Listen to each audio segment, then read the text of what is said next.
Bihar cadre senior IPS అధికారి Sunil నాయక్ని arrest చేయడం కోసం అని చెప్పి వెళ్ళిన ఆంధ్రప్రదేశ్ పోలీసులకి అక్కడ పరాభవం ఎదురైంది. కోర్టు ప్రొటెక్షన్ ఉన్న ఎలా అరెస్ట్ చేస్తారు అని అరెస్ట్ చేసిన విధానాన్ని అక్కడ పోలీసులు, అక్కడ కోర్టు కూడా తీవ్రంగా ఆక్షేపించాయి.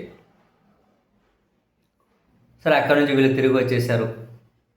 ఆ తర్వాత సునీల్ నాయక్ సోషల్ మీడియాలో పెట్టిన పోస్టు, రఘురామకృష్ణంరాజు గారు నన్ను బెదిరించారు, టార్చర్ చేశారు, మాజీ ముఖ్యమంత్రి జగన్మోహన్ రెడ్డి గారి పేరు చెప్పమని, ఇక్కడ సీనియర్ డీజీ ర్యాంక్ అధికారి పివి సునీల్ కుమార్ పేరు చెప్పమని టార్చర్ చేశారు అని మరికొన్ని విషయాలు కూడా చెప్పుకుంటూ వచ్చారు.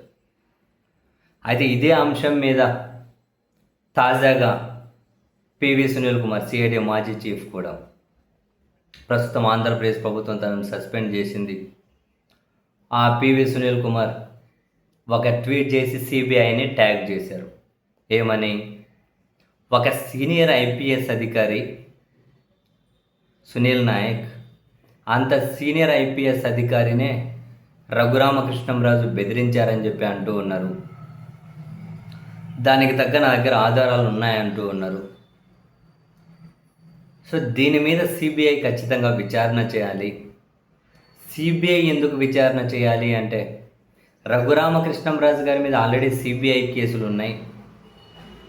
1000 కోట్ల బ్యాంకు ఫ్రాడ్కు సంబంధించి సిబిఐ కేసులు ఉన్నాయి.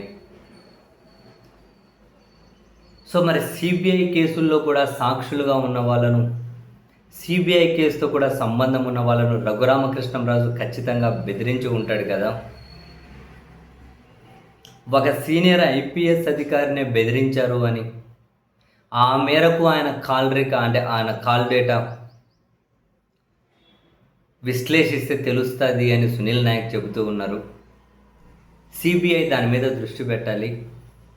మరి సీనియర్ ఐపీఎస్ని బెదిరించిన వ్యక్తి మామూలు సాక్షులను బెదిరించకుండా ఉంటారు. మరి తన మీద నమోదైన సిబిఐ కేసులతో ముడిపడి ఉన్న వాళ్ళను కూడా బెదిరించి ఉంటారు. అలా బెదిరిస్తే సాక్ష్యాలు తారుమారవుతాయి. సో అవి జరగకుండా ఉండాలి అంటే, తన మీద నమోదైన కేసుల్లో విట్నెస్సులకు ప్రొటెక్షన్ ఉండాలి అంటే, అక్యూజ్డ్ అయిన రఘురామకృష్ణంరాజుని సిబిఐ అరెస్ట్ చేయాల్సిందే. సో కాబట్టి సిబిఐకి నేను ఒకటే రిక్వెస్ట్, ఈ కేసు మీద దృష్టి పెట్టండి, తన కాల్ రికార్డును విశ్లేషించండి. సీనియర్ ఐపీఎస్ని బెదిరించారంటే వేరే వాళ్ళని బెదిరించకుండా ఉంటారో చూడండి.